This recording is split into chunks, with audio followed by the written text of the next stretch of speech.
तेजाजी के जन्म व मृत्यु के विषय में मतभेद है। जाट इतिहास के लेखक ठाकुर देशराज जी का मत है कि तेजाजी का जन्म संवत 1040 विक्रमी को हुआ था और बलिदान मार्ग शीर्ष सुदी दशमी संवत 1072 विक्रमी को हुआ। इनके पिताजी का नाम ताहर जी था व माताजी का नाम रामकुमरी था।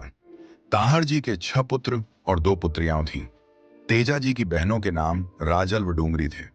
इनके पिता एक गणतंत्र के सरदार थे। उनके राज्य में खरनाल और रूपनगर 2 प्रमुख नगर थे। तेजाजी की अपने पिताजी के कार्यों में कोई रुचि न थी। तेजाजी धौलिया वंशी जाट थे। कुछ ऐतिहासिक तथ्यों के आधार पर किशनगढ़ तथा मारवाड़ के क्षेत्र पर राठौरों का अधिकार होने से पहले धौलिया वंशी जाटों का ही अधिकार था। तेजाजी को गौ को चराने व हथियार चलाने में बड़ा आनंद आता था। भाला और माला दोनों ही उनके प्रिय थे।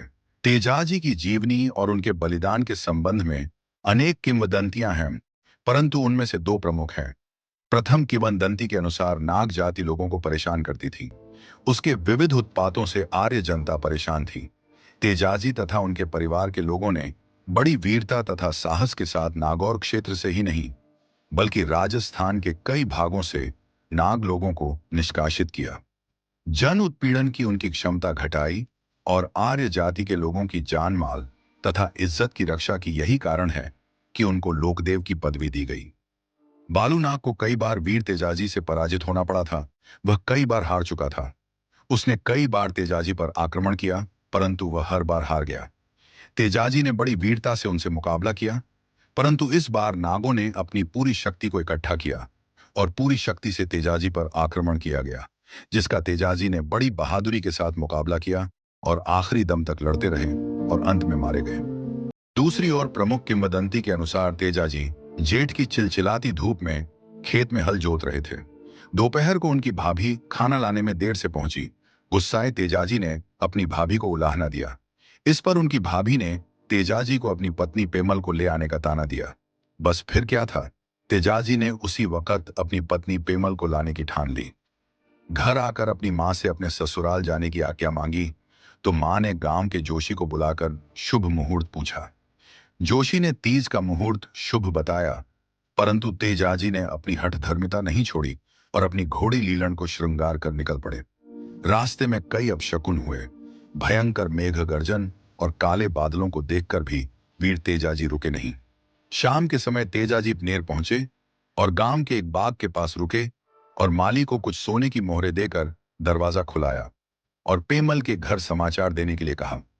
कुछ देर बाद पेमल की भाभी वहां पहुंची और घर आने का आग्रह किया। तेजाजी ने घर जाकर अपनी सासू मां को प्रणाम किया। उनकी सासू मां उस वक्त गाय दुह रही थी और तेजाजी की आवाज सुनकर गाय चमक गई। गुस्साई सासू ने तेजाजी को सांप खा जाने का श्राप दिया। तेजाजी क्रोधित होते हुए उसी क्षण वापस लौटने लगे। पेमल ने लाछा गुर्जरी को तेजाजी को रात्रि विश्राम के लिए रोकने के लिए कहा। लाछा गुर्जरी के आग्रह पर तेजाजी रात्रि विश्राम के लिए मान गए। रात्रि को पेमल तेजाजी से मिलने आई। पेमल और तेजाजी ने बात करनी आरंभ ही की थी कि लाछा गुर्जरी रोती हुई उनके पास पहुंची और कहा कि चांद मीणा मेरी गायें चुरा कर ले गए। तेजाजी ने यह बात गांव के ठाकुर को बताने के लिए कहा। जवाब में लाछा गुर्जरी ने तेजाजी को ताना मारते हुए कहा कि अगर आप एक योद्धा ही नहीं हैं, तो क्यों तो घोड़ी रखते हैं और इस भाले का बोझ उठाने का भी कोई फायदा नहीं है। तेजाजी ने आव देखा न ताव और उसी वक्त लाछा की गायें छुड़ाने निकल पड़े। मीणाओं को पीछा करते वक्त रास्ते में सुरसुरा गांव के पास उन्हें आग में जलता हुआ एक सांप दिखा, जिसे उन्होंने अपनी भाले की सहायता से उठाकर बाहर निकाल दिया।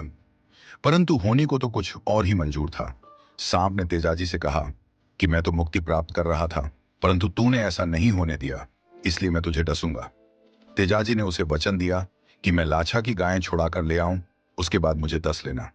सर्प ने तेजाजी को वचन के लिए किसी को साक्षी बनाने के लिए कहा, तो तेजाजी ने कहा, इस वक्त या तो चांद या ये टूटा हुआ खेजड़ा ही मेरे साक्षी है और इन्हें साक्षी मानते हुए मैं यह वचन देता हूं कि मैं जरूर लौटूंगा।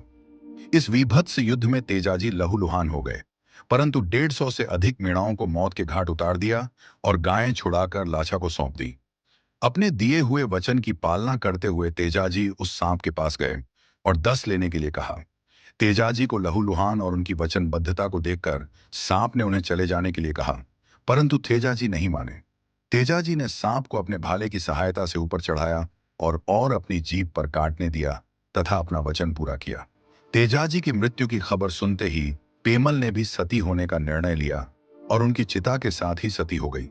तेजाजी न केवल वीर बल्कि धर्म पुरुष और वचन पालक भी थे, जिस कारण उन्हें लोक देवता के रूप में पूजा जाता है और जनसाधारण उनसे प्रेरणा लेता है।